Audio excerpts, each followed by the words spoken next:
said all of that with the mic off.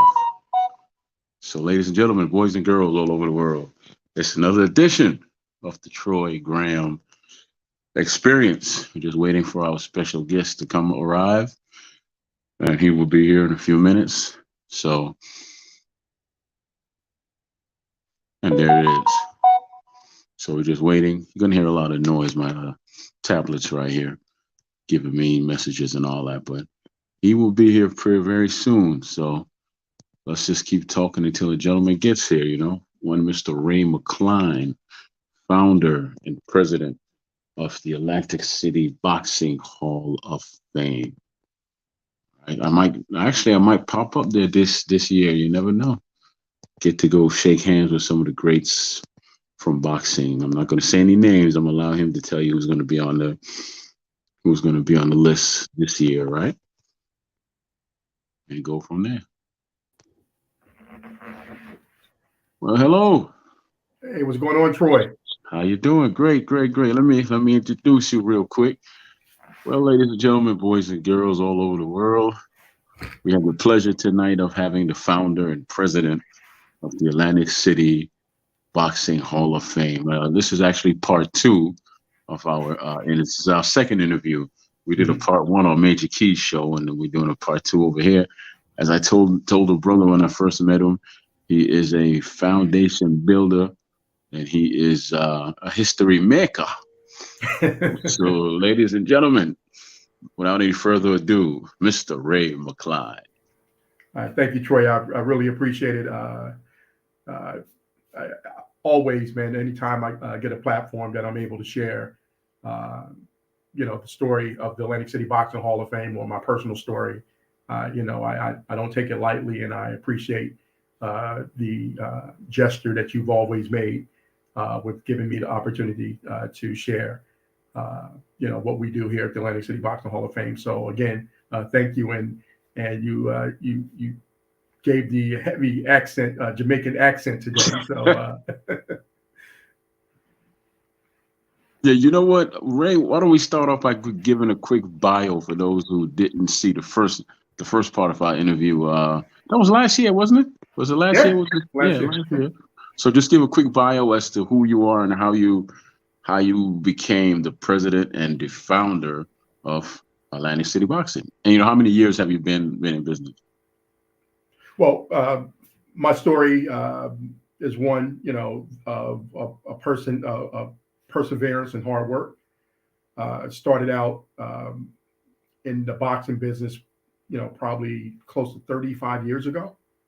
Started out as a trainer, amateur trainer, and worked my way up as a pro trainer under the mentorship of the late Mike Hall, who was a famed cut man and trainer here in the Atlantic City, Pleasantville area here in New Jersey.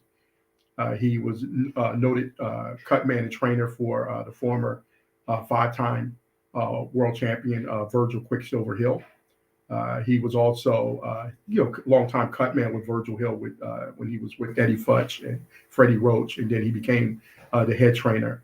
And also, he was a trainer of Kevin Kilowatts, James Broad, and other fighters that that slip my mind right now. But with that, I was actually able to be mentored by Mike.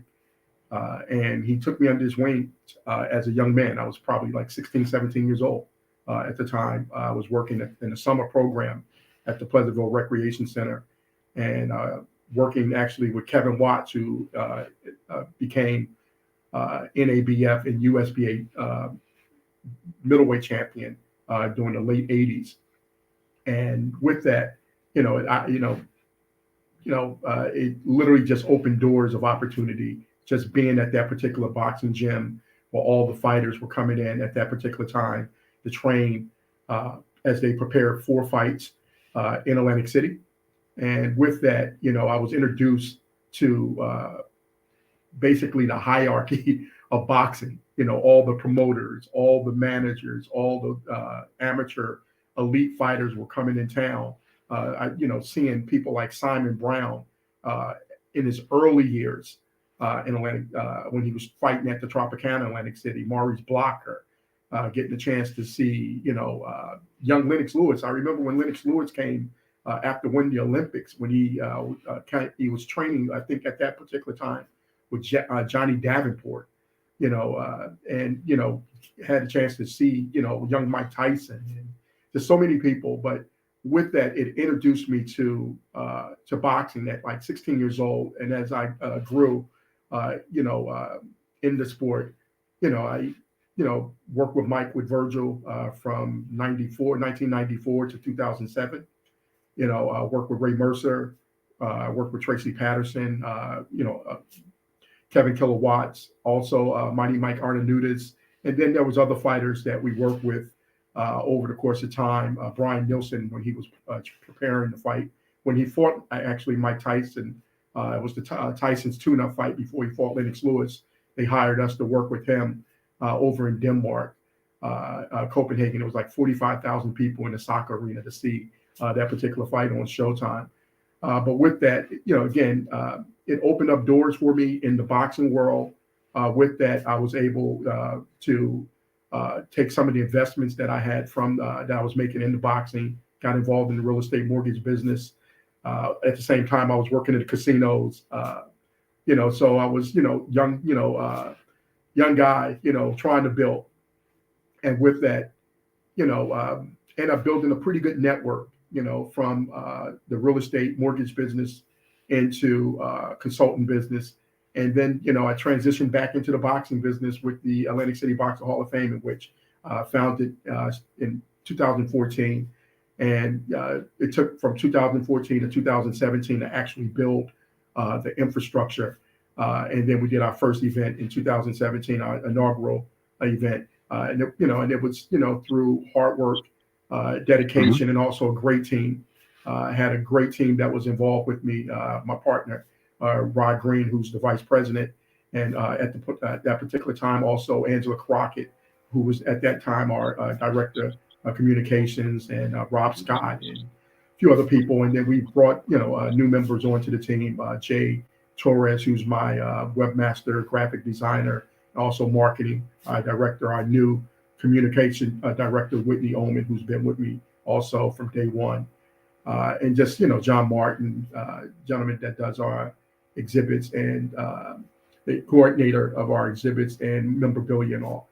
So just a great team. I mean, the late Steve Smoger, a trusted advisor, we lost. He was also our general counsel. So, just a really good team that was brought together, and here we are. Yeah. Now, 7 years later. Yeah. Now, Ray, you said two things I want to ask you about. I didn't know that Steve Smoger passed away, man. He was the referee, right? Yeah, Steve Smoger. Yes, he was. Yes, he was. Yeah, Yeah. he passed. We lost him the beginning of the year. The holidays and all. And Yeah. Steve was a great man, great friend. Like I said, he was another mentor from a young man. About 18 years old, 19, I think, when I first met Steve. And, Yeah. He was just someone that I was able to call and lean on a lot, for advice. Like I said, he was general counsel. So it's something I still feel, even to this day, because we shared the birthday, date together. And we always took time to meet up and have coffee and conversations. And he would just give me, like I said, just good advice. And he's definitely going to be missed. And we look forward to honoring him this year at the Atlantic City Boxing Hall of Fame, his memory as well. Yeah, because he was always said that he was like a referee's referee because he couldn't win for losing. In the first Tyrone Trice versus Simon Brown fight, which was in Paris, Wow. they Yes. said he stopped that fight too late. Then when he fought him again at the DC Armory in the rematch, right? They said he stopped that fight too soon. See what I'm saying? He couldn't. He was a great referee, and he couldn't. He always made himself small in the ring, meaning that you didn't even know he was there. Sometimes it was just the fighters there, right? Yeah, and that was something, sometimes he got faulted for it because they would say he would let a fight go on to pass, a certain time, or sometime he would stop a fight. And I remember hearing an interview with him, and he basically said, he always wanted to give a fighter a chance. That was the point of them being in the fight. And, you think, Kelly Pavlik, benefited from that when he fought Jermaine Taylor here in Atlantic City. If Steve Smoger would have stopped the fight, we wouldn't have never seen the Kelly Pavlik that we came to know. Because the fight would have been stopped, early. He was able to bounce back, and he ended up, stopping Jermaine Taylor in that fight. But that was one of those calls. But he's definitely going to be missed, and he was a great man. Great man. Yeah, because I've been blessed enough to talk to Kelly Pavlik, and I asked him about that punch that put him down, because you could see it on video, right? Mm-hmm. When he got hit by Jermaine, it was one of the punches. Like, George Foreman was asked how hard did Ronnie Lyle hit, right? Mm-hmm. He said he hit so hard that you didn't feel it, you just fell. So that's what happened. He didn't really. He hit him so hard, he really didn't feel it. He just, boom, he just dropped. But it's something else I want to ask you, because you said you started all this in 2002 or 2000 maybe. No, actually, the thought of this actually originated in 2010. Virgil Hill. A lot of people don't know the story of this part of it, but 2010, Virgil was being inducted into the New Jersey Boxing Hall of Fame. So myself, one of the trainers, also Al Larcene and his family members, we drove from Atlantic City up to Garfield, New Jersey, which is about 2 hours and 15 minutes up. It's North Jersey, up by New York. We're up there to support him as he's been inducted into the New Jersey Boxing Hall of Fame. And, that was my first time actually attending that particular event. It was a great ceremony, honoring him and other fighters and different, personalities that were being inducted. And I just remember being there, and my business mind and my business hat got on, and I'm like, man, this event should be taking place in Atlantic City at one of the casinos, because I'm thinking, all the fights took place in Atlantic City, and didn't really realize the rich history of New Jersey boxing as a whole. And from there, I just start saying, well, we should do something like that down here.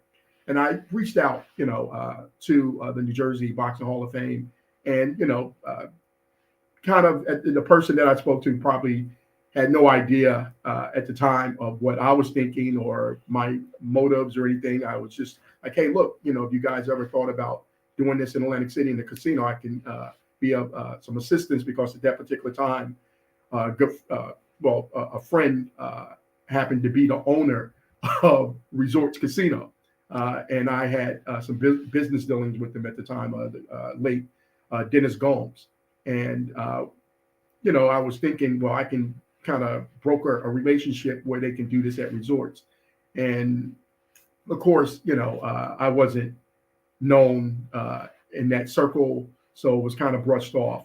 But from that, it kind of turned that light bulb on.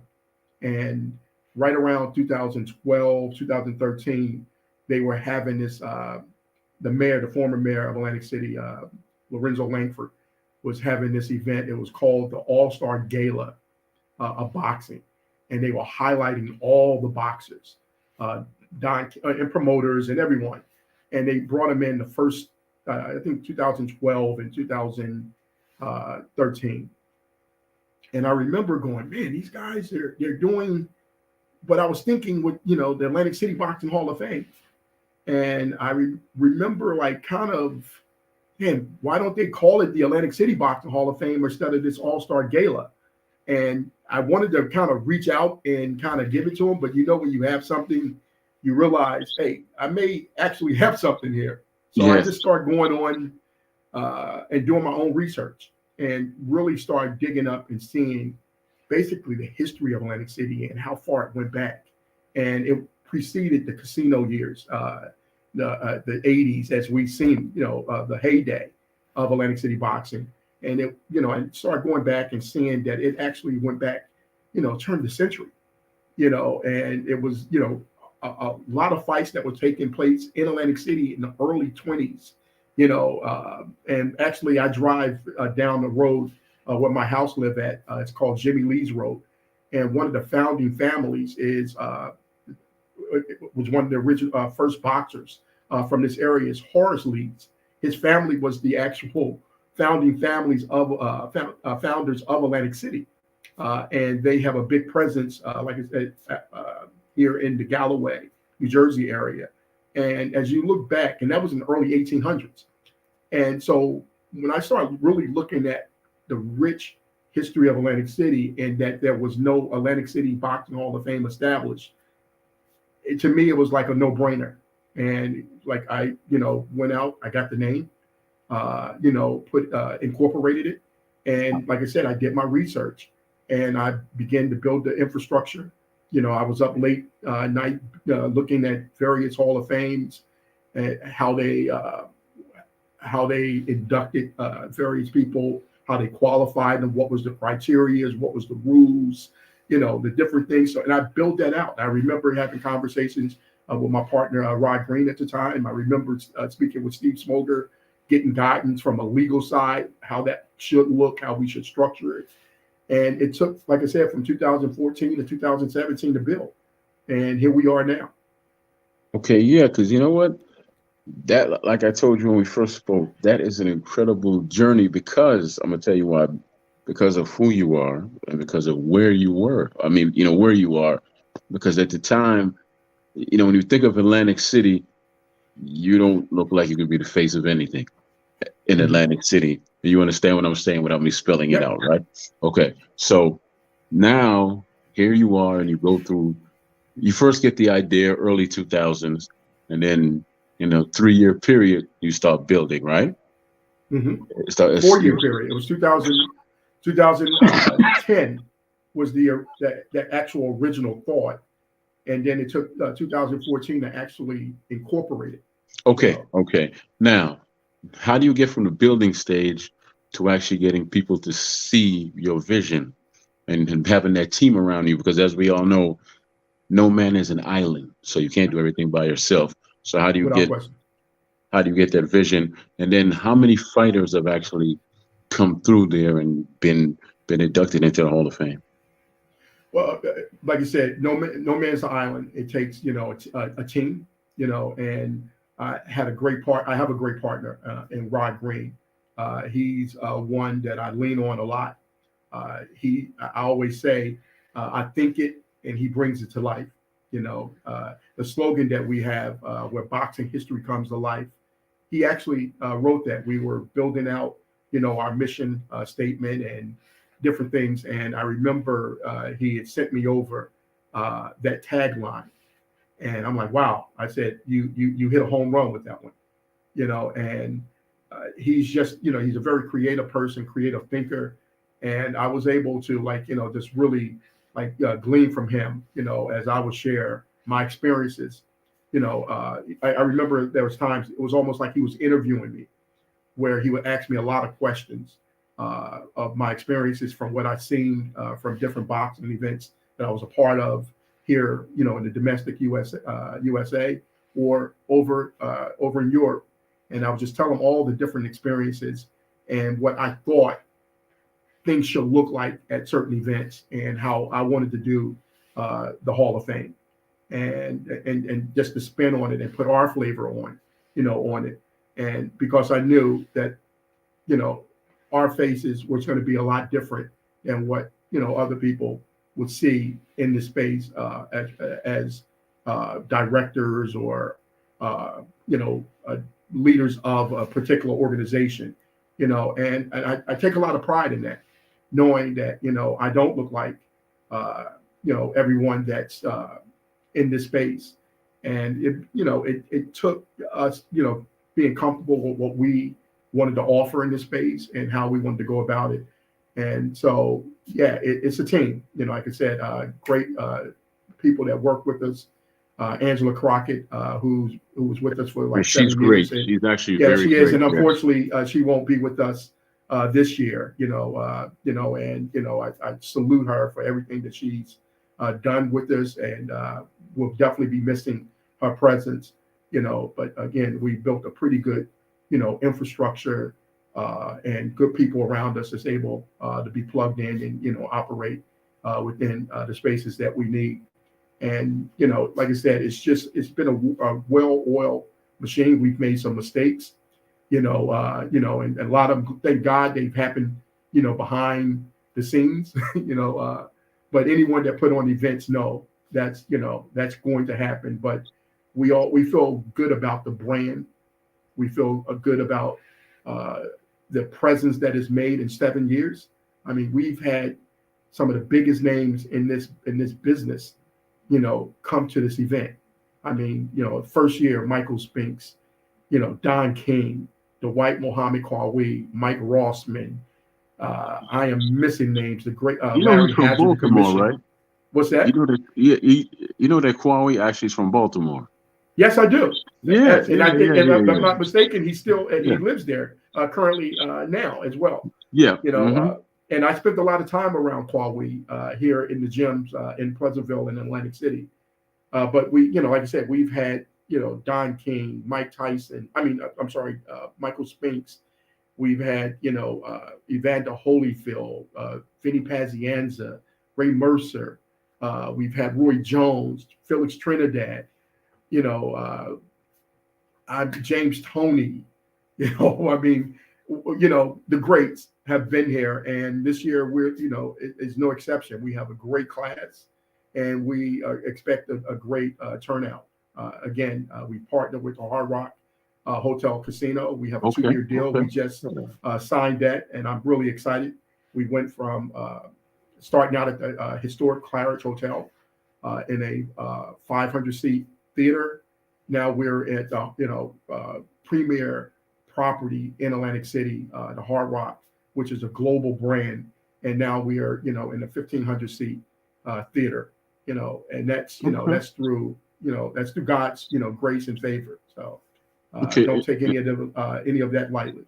Yeah, I have a question for you here from the chat room there, brother Ray. It says, what is it?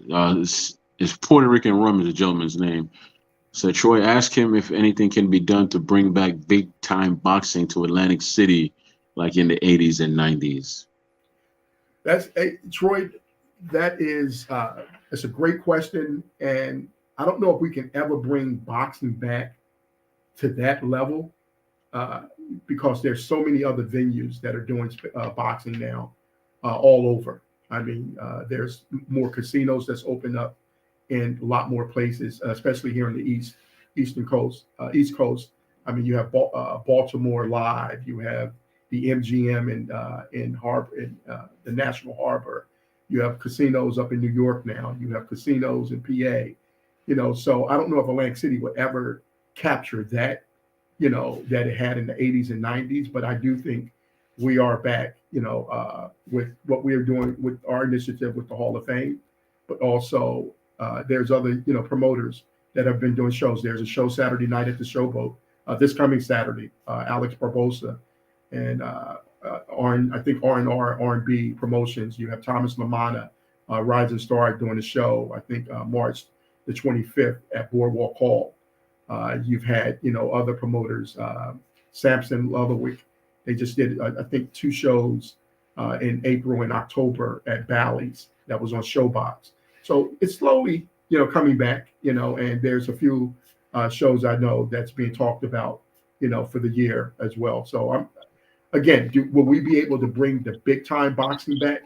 It may take a little more work, but we are starting to getting some bi-monthly, club shows that are happening, and Okay. and it starts there. Okay. It has to And start there. I have a question for you myself. How do you go about getting all these fighters there at one general time? Because I know everybody's schedule is difficult and all that. And how many how many contingency plans do you have when one falls out, another falls out? How do you go about dealing with that? That's the stress level of putting on an event. Hey, look, it's work, and it takes a lot of telephone calls. It takes a lot of relationship building.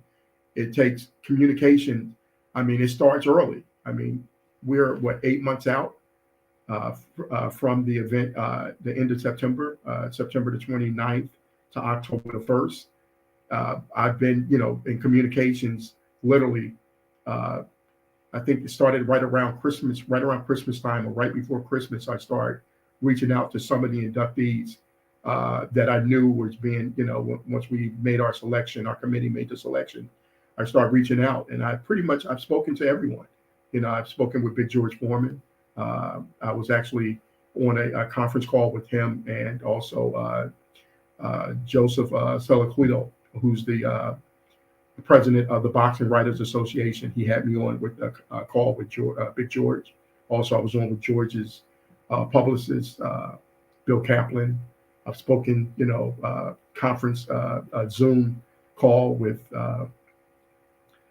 David Tua. I've been on with Shannon Briggs, Tracy Patterson, Shannon all Briggs. the, all the others. And it's work. It's a lot of work to inform them, but also trying to coordinate the schedule. And we've been pretty good, in having everyone show up. Last year, unfortunately, Lennox Lewis wasn't able to make it, and Chavez. But the event is never about one person; it's always about the group. And it turned out to be a great event because it was about James Toney and Dave Tiger, Mm-hmm. and we Okay. honored everyone the same, on the same level. You have fighters that are from the local area and regional, and they're on the big stage with the big guys as well. So it was a great experience. So we're excited about this. I think we're going to pretty much have everyone here, and we're working through all the logistics now to make sure that happens. And then we have special guests come in. We had Roberto Right. Duran here last year.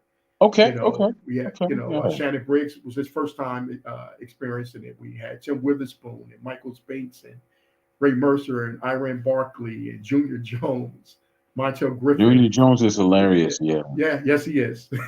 So, like I said, we are excited about what we do here, and we're glad that, like Steve Cunningham experienced the Atlantic City Boxing Hall of Fame for the first time, and he was like, I didn't expect this, and him and his wife, they vowed they would be back.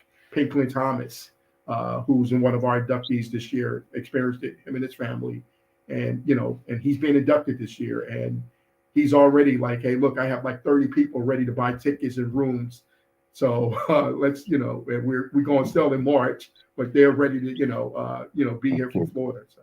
Okay, cool. Now, give us a peek behind the curtain now. How do you deal with when you're a Hall of Famer and you're dealing with other Hall of Famers and other great fighters? How do you control all those egos? You know what? For me, I guess being a trainer, I see this from a different perspective, and it's good. I think that background, as a trainer, I've learned to deal with personalities, and learn to manage, various personalities. Ray Mercer is so much different than Virgil Hill. Virgil Hill is so much different than Tracy Patterson. The kid Mighty Mike Arnautis was so different from all the guys. We've had people like Nate Campbell and Camp, who I speak to a lot as well, for sparring, with some of the guys. And you learn to deal with so many different personalities. And for me now, I know how to have the conversations. I know when I have to be firm in what I'm saying and what we're doing, but also I know when to be flexible and understand from which perspective that particular person is coming from, and the family and the demands. Because, hey, look, we want to make this experience good for everyone. We're honoring each person, and we want to try to make sure that they feel that their presence here and their accomplishments is being highlighted on the same equal plane that anyone as There say it the is. big names. Yeah, so There it is. so we try to balance it, and again, it's teamwork. There's things that I'm able to say and do, and then there's things that my partner's able to be able to communicate. And then we have, like I said, Angela was great in communicating early and letting the attendees understand what was expected from them and what they should expect from us. So, um, and I think we've been doing a pretty good job at it. You actually been doing a great job because you've been around for a while, and I don't hear any complaints. So you've been doing a great job, man. Because it sounds like you've been blessed enough to have a good team, but you also have the key thing. You have a foundation, and you have a solid vision that you that that your team sees. Because sometimes when you work with it in the team structure, people might say they see your vision, but they don't really grasp it. But it sounds like you actually work with a team that says, okay, I fit here, so I'm going to do this. I fit here, so I'm going to do this. There's not a bunch of everybody wants to be chief, you know? No, no, and everyone takes pride in what they do for the Atlantic City Boxing Hall of Fame. We have a photographer, Don Hurley, who's a great guy, local. His brother's a radio personality. He's a former police officer, and he plugs right in, during the weekend. Now, Uh, now, Ray, he, why does his name sound familiar? You said it was his brother, Don. Don Hurley. Yeah, He's a yeah. local photographer here, retired police officer. His brother is a radio personality, the Harry Hurley Show. Um, but also, Samad Haq, our a host for the weekend. I call him the voice, but he's multitask. He does so many different things, and he lends his skill sets in so many different ways. Rob Scott, who's also just a great, utility person. He's able to, plug in so many different ways. Him and his wife, Vernine Hill, who's our honorary liaison. She's, a person that's going to be communicating with the guests once they're here on property. John Martin, another, person. He's kind of my utility person as well. And then, we have so many other people that volunteer: Jackie Atkins, Shelley Williams. Like I said, my guy Jay Torres, who does all of our graphics and designs and a website, our merchandise. But then when he's here on property, it's like all hands on deck. Whatever we need him to do, if we need him on the boardwalk selling T-shirts or getting people to come into the building, he's doing it. I Good. mean, but I'm blessed to have a really good team, and my partner Rod Green, he brings a group of young men each year that literally help move things from point A to point B to make this work. If banners need to be taken down and set up in another place, tables and merchandising, it's all done. So again, it's a team. I know I'm the face of it, and with that, comes the responsibility of, the good and the bad. But at the end of the day, I know the people that's with me that make this work, and I, definitely don't take it lightly. And I thank God that He's provided me with a great team. Okay, well, you know what? As everybody knows, people like drama. So give us a story of a fighter who just did not take your invitation to come to the or fighters. You don't even have to say the name. You could just say the You weight know class what? or whatever. Yeah. No, honestly, that hasn't happened. I can honestly say that hasn't happened. Mike Tyson, uh, we the first year, his flight was booked. He was coming from Germany, I think. His daughter was going to be playing in a tennis tournament in San Diego, and we had been going back and forth with this publicist. We booked everything. We had everything set up from him for him to catch a red eye into Atlantic City, into Philadelphia. Car service was going to pick him up, bring him to the event, and get him. And then he had to go up to New York for a book signing. His book at that time, the Undisputed, was coming out, and unfortunately, he had issue where he was having issues with his back, his sciatic nerve, and he had to cancel his trip. Literally, I remember we were at our Saturday evening gala, and I got the call that Mike Tyson was going to be canceling. And obviously everyone's excited because the next day Mike Tyson's going to be here. And unfortunately, he wasn't able to make it. But Mike and his wife and I actually have it in my telephone. They contacted us and said, "Hey, look, we're so sorry that we weren't able to be there. We really wanted to be in attendance. Might get a video that we were able to show to the crowd." But his wife literally wrote a check and reimbursed us for the flight that Mike Tyson wasn't able to get on. That's You know, yeah. That's actually kind of so great. it's Yeah. not, to me, it's not a no horror stories. Unfortunately, Lennox Lewis last year wasn't able to attend. He had other obligations. We tried to work through it. Chavez the same. But again, we never build this based off of one person. It's always about the collective group, and that's something again that we make sure that we try to do this. Uh, that we're honoring the boxing Hall of Fame class for whatever year that is, and not one person. So uh, we haven't had any complaints from any of the attendees as far as the fans. Once they come, they go home satisfied, looking forward to being in it for the next year. So, uh, and hopefully this year you'll be able to attend and you'll be able to experience yourself. I'm planning on it. I'm planning on it. I'm planning it on it. So you got to keep me to my word. I'm planning on it, man. I'm gonna keep you to your word and hopefully All have your right. podcast here Yes, as sir. well. Yes, sir. Yes, sir. Definitely will. Now, you know what? I know you have how do you regulate the fans on what to do when they meet the fighters? Because a lot of them I know might be hands on, and I know a lot of fighters don't want you just walking up on them and touching them and carrying on like that. So, what do you tell the fans when they come in to the Hall of Fame? Again, good question. And the uniqueness, and this is what I get from the attendees and everyone that come.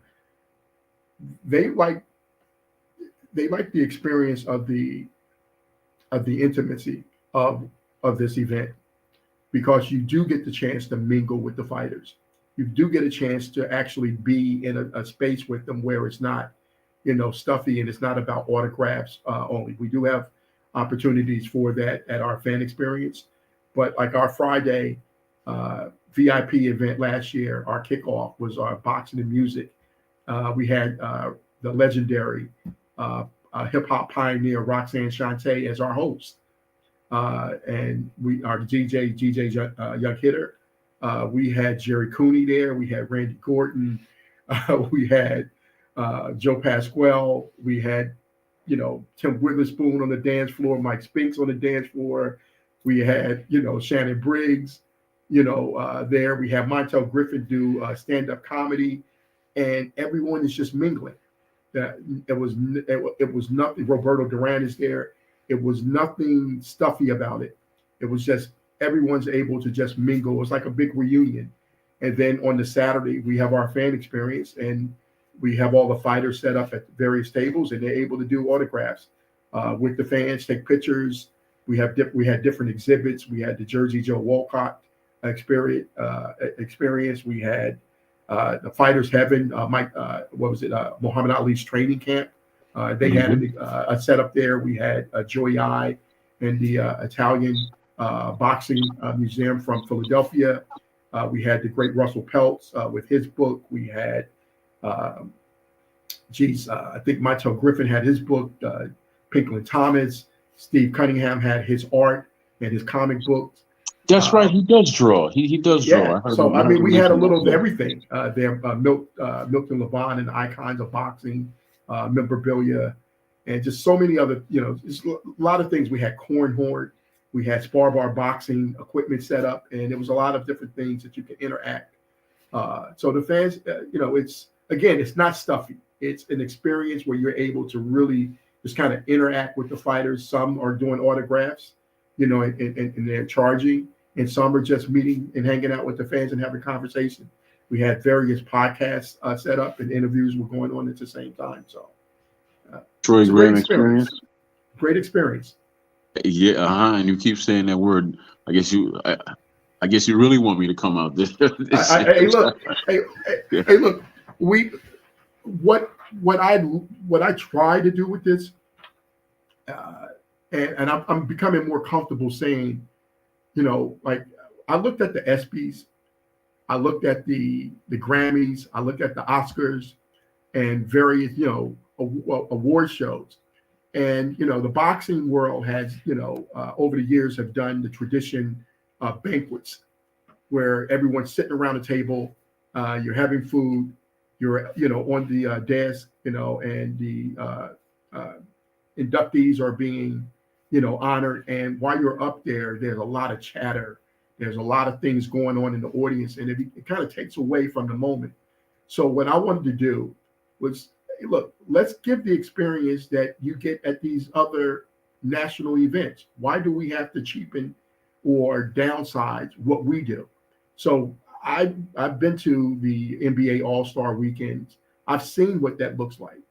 I've seen what award shows look like, and it's like I wanted to bring some of that aspect to what we do, and that's what our weekend is about.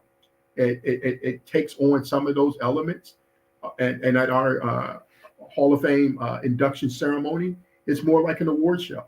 It has nothing. It has no similarities to any of the other Hall of Fames in which they do a banquet event. This is more like an award show. We have live performances. We have a live band up there. We've had actual in memoriam where we have tributes, where you have ballet, a person doing a ballet dance, in tribute to those fallen fighters and people that we've lost over the Wow. years. And Yeah. Yeah. so we really take on a different mindset as we present this. And it's a production. And Mark Rotzi, in which I didn't get a chance to mention his name, he's our production manager of that. So again, we feel good about what we do, and we feel like we in 7 years, we're getting national, recognition for what we do, and so Yeah. I'm going to use the phrase that our grandparents used to do. You come a mighty long way. You come a yeah, mighty long way. So yeah. yeah. So now, Hey, huh? no, yeah, you're absolutely right. And for Right. me personally, I grew up in Chicago. I grew up on the west side of Chicago. Uh, moved to Jersey when I was about 14, 15 years old, freshman year in high school. And I'm blessed, because when you say a mighty long way, you know, I know what my life could have been like, if I stayed in Chicago, if my family stayed there, where I was, the neighborhood that I was a part of, my story could have been a lot different, and it wasn't, and here I am, in a position to, you know, you know, be the head of a organization, like this, and be a person of color that's doing it as well. You know, it's not something that again, that I take lightly, and I definitely appreciate the support, but also I know the responsibility, that comes with that. Okay. Now, Ray, you want to give out some of the, some of the stuff that you do, outside of the Hall of Fame that still affects boxing. Do you work with any any nonprofits that actually deal with boxing, or any troubled teens or anything like that? Yeah, we do. We are. I work with a company called Spar Bar. Spar Bar is a global boxing equipment company, lifestyle, fitness. They're really taking off. And with that, I've been working with them for about 4 years now, and they they've been doing some great things, and we've actually donated boxing equipment to the Atlantic City PAL. We're in the process of also doing it for the Pleasantville Recreation Center. Uh, but with that, I've worked with Jackie Atkins. She has a program called Girls in Gloves, but as part of her foundation, Give a Kid a Dream. And we work with them, giving access to those young ladies to come to the Hall of Fame weekend. We each year we sponsor tickets for them to be able to be there to meet the champions and be a part. To get to dress up and be on the red carpet and get a chance to meet all the great fighters and all. So yes, and we want to do more, and we look to do more in the community.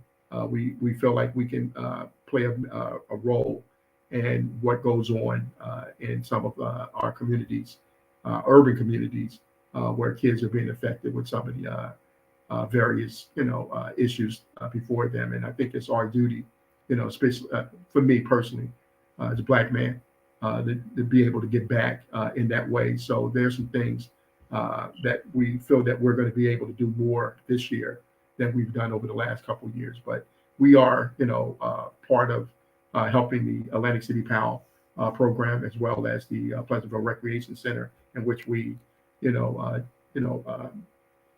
just was at their new grand opening of the gym about 2 weeks ago. And, I vow that we will be providing them with new boxing equipment for that gym, and being, and having a presence there. Yep. And there's some other things, that we plan on doing. So, but yes, Yeah, because that was my definitely wanna be next a part of it. question. Well, that was a similar question I was going to ask. Do you put on any amateur shows at the hall, or no, or No, we haven't done any amateur boxing shows. I get calls for it. We're talking about a possible show for this year. We've done some in the past. We worked with Evander Holyfield, I think our second year.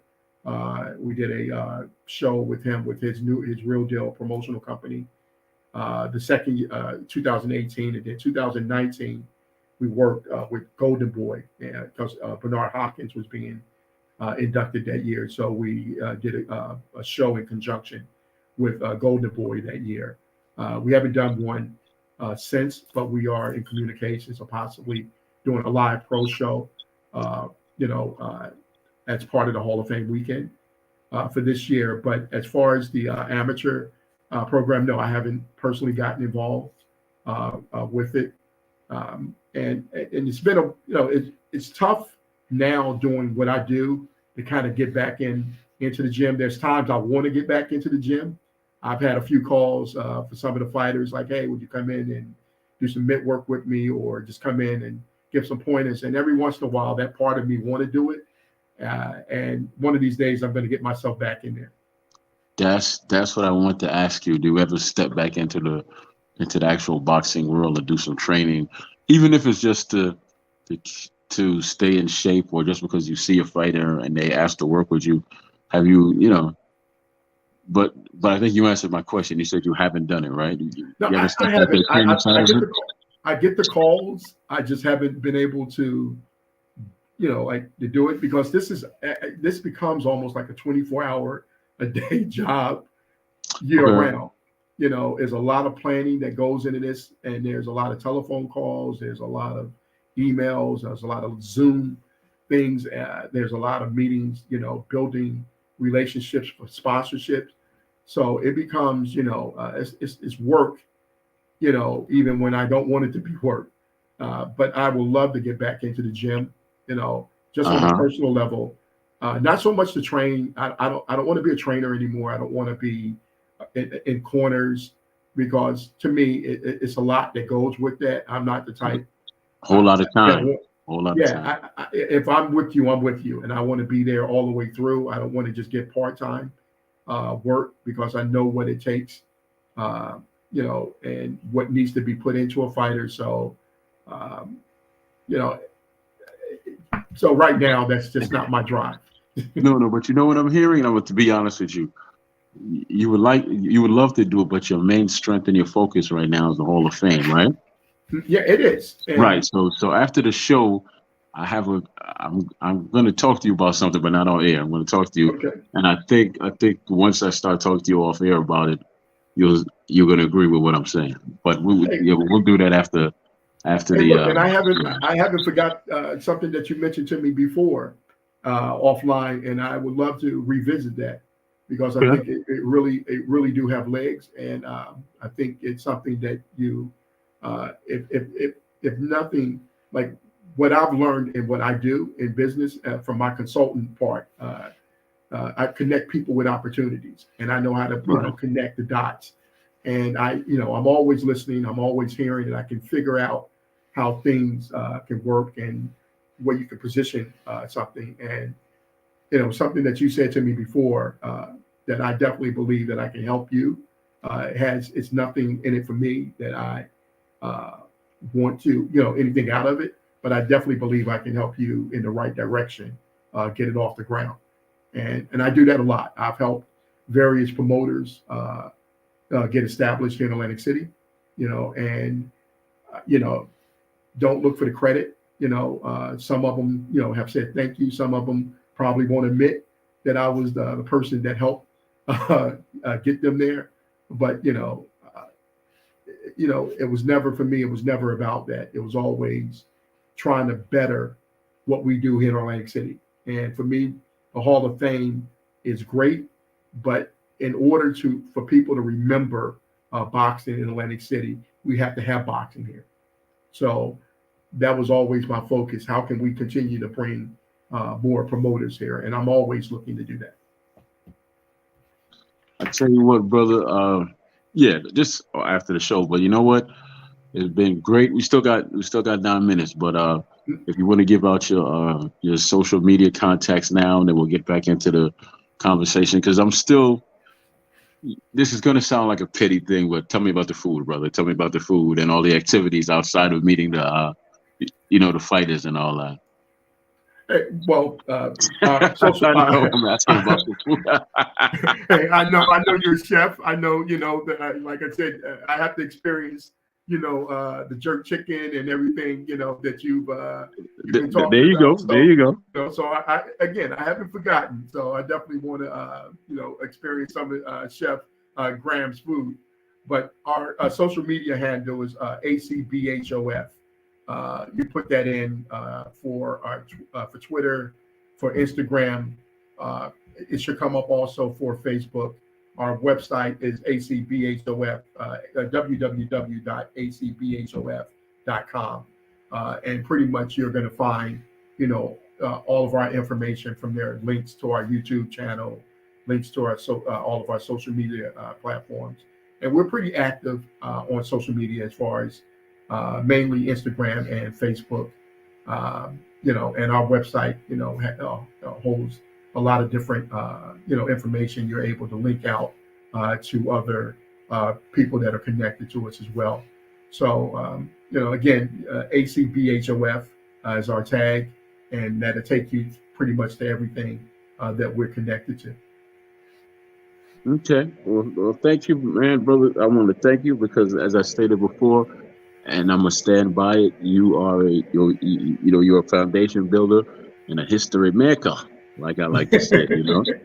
I love it. I love it, man, because to be very honest with you, your story might seem simple to you, and it's not. But you never know who else is going to affect. There's some little boy, some little girl out there that has a vision, right? Okay. And they couldn't grasp it, and now they couldn't see themselves grasping it. And now when they hear you and they take a look at you and say, "Wow, he looks like my uncle or something," right? Now they figure, yeah, It's now they interesting. figure, yeah.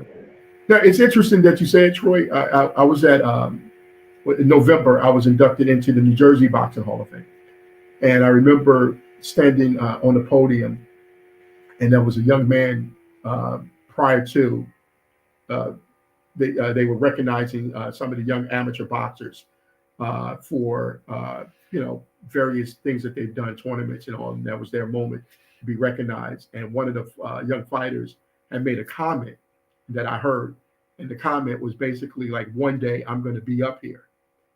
And as I was thinking about that, I was like, "Wow, maybe 10 years ago, I was sitting in the audience. I remember the table looking up at Virgil being inducted, not thinking that I was going to be inducted into the New Jersey Boxing Hall of Fame or even be the president of the Atlantic City Boxing Hall of Fame." And as I stated to the young man, he was a Hispanic young man. He was at that point he had already taken his seat and he was sitting back at his table. But I say, hey, look, don't ever doubt, the plans, that God has for your life. Just put the work in, because where you are now doesn't mean that that's where you're going to always be at. We don't know what our future holds, but we can definitely put the work in, and if we put the work in, it will definitely get us to that end goal in life. And for me, I'm a, I definitely feel like I'm someone that wasn't, you know, the person that when they said, you know, the Atlantic City Boxing Hall of Fame was going to be established in the future.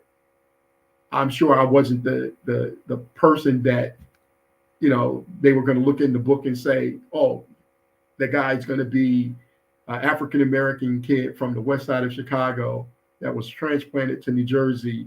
Father and mother owned a barbershop that some of the fighters used to come to, and I used to sweep up the hair in the barbershop and got a chance to see all these different fighters. And that one day I will be, uh, you know, running the Atlantic City Boxing Hall of Fame. And literally, I am on emails with Mauricio Suleiman. I'm on emails with the IBF. I'm talking to, you know, Roberto Duran's daughter, or I'm talking to, you know, Shannon Briggs or Ray Mercer, or, you know, I never in my wildest dreams thought, you know, or George Foreman, you know, thinking a couple weeks ago, I'm on watching the Buffalo Bills. It was the night that the gentleman got hurt in the Ooh, Buffalo Bills yeah, game. yeah. I'm watching the game, and then I get a call and say, "Hey Ray, I have George Foreman on the call," and I'm talking to George Foreman. It's like who you know you can't make these things up, but what I do know is it's not by accident, it's not by chance, it's literally because the work was put in, and that you know the focus of my team and the focus that I have, not to be great for selfish reasons, but for us is to tell the story of Atlantic City. And that story, we do it through the lens of boxing. Well, I tell you what, uh, great interview, man, and I thank you for part two. I mean, we always said we was going to do it, and Yeah. hey, it got done, brother, and I'm proud of us. So thank you No, again. thank you, Mhm. and to your to the audience, uh, September the 29th Right, that's yeah. to September 30th and October the 1st, Atlantic City Boxing Hall of Fame, Hard Rock Hotel and Casino, Atlantic City. You do not want to miss it. It is going to be epic. I'm saying that to you right now. It's going to be an epic weekend. I can't wait to reveal all the things that we're going to be doing for that weekend. The partnership with Hard Rock, like I said, they are a global brand, and you know they're a music brand, and we want to make sure that you know we are always embracing that aspect of it. And it's the Atlantic City Boxing Hall of Fame seventh annual awards induction weekend at the Hard Rock Hotel and Casino, I'm sorry, September 29th to October the 1st. Okay. Also, uh, I know you personally have a Facebook page, but does the Hall of Fame itself, like the Atlanta City Boxing Yeah, Hall of Fame, yes, have it a does. page? Okay, why Yes, don't you we give do. that information out to Twitter, the IG, and all of that? Yeah, again, Atlantic City Boxing Hall of Fame on Facebook is literally just that Atlantic City Boxing Hall of Fame. Um, Also, our Instagram is ACBHOF. You put that in. Again, it's going to take you to Twitter. It's going to take you to our Instagram, and also Atlantic City Boxing Hall of Fame on YouTube channel as well. And again, I just want to thank everyone for the support. I want to thank our sponsors, uh, Boardwalk Resorts, the flagship. They have been with us from day one. Roxanne Passarella and her team over there. They've been literally nothing but great to us from day one, literally 2017 until now. They've been our longest standing partner, along with, again, Patrick Killian, who comes all the way over from Wales, England.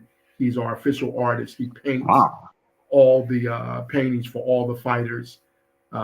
Also, Chris Guzman, Icons of Boxing, Adams Boxing, the CRDA, which is the Casino Redevelopment Authority here in Atlantic City, the AC Sports Commission, and hopefully I'm not missing any other sponsors. But you know, the IBF, the WBC, have also been partners with this. With this, so we just thank everyone that's been a part of this journey with us, and we look forward to new partners coming on with us as well.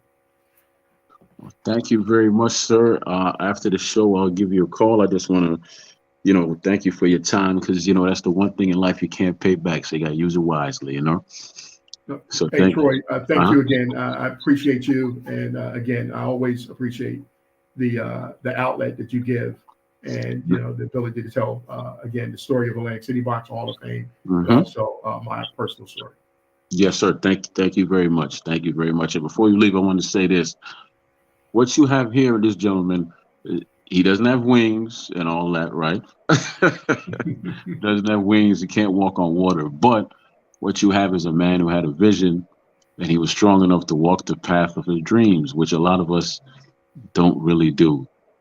So, with all that he said tonight, I hope that motivated someone or touched someone to let them know that all you need is to stick and stay on your path and to have the faith to believe that you can bring your dreams to reality.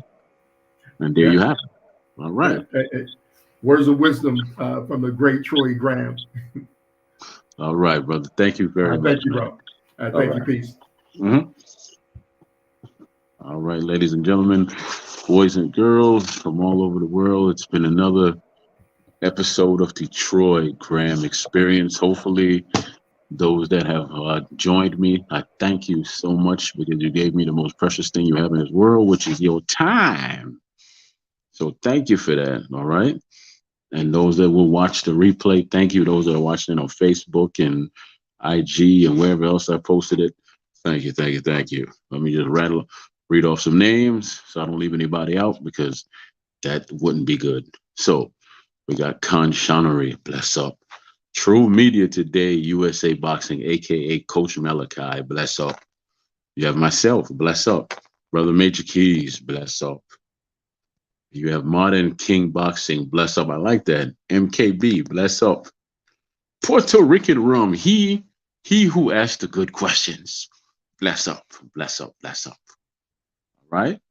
And then everybody else who chimed in with me today from on Facebook and everywhere else, bless up and big up yourself, man. Bruce Goals, I didn't forget you, baby. Thank you. Thank you for coming through. Bruce Goals, Bruce Goals. Thank you so much. Bruce Gas. I keep calling you that. Bruce Gas. I keep calling you Bruce Goals for some reason. Well, bless up yourself, Bruce. I talk. Thank you, thank you, thank you there, Big Joe. All right. Thank you for coming through always. Appreciate it. All right. And Remy, of course. Thank you for coming through as well. And what else we got going on here? So it is now Wednesday, correct? I will see you, ladies and gentlemen, boys and girls all over the world. I will see you again on Friday at 8 o'clock. I got a double hitter for you, right? Mr. Mr. Damon Moore, entrepreneur, father, and well-traveled man with a great story, and his brother, DJ Revel, the super DJ producer who's worked with everyone from Santana to Wu Tang Clan to Drew Hill to Monique. All right. So those two brothers are going to be on at the same time on Friday, this Friday at 8 o'clock. If you can't be here, watch the replay. If you were here, you're in for a treat. You have two entrepreneurial brothers, and they're giving you and me their time, and they both have interesting stories because I know them. Well, big up and bless up yourself, and thank you for coming out.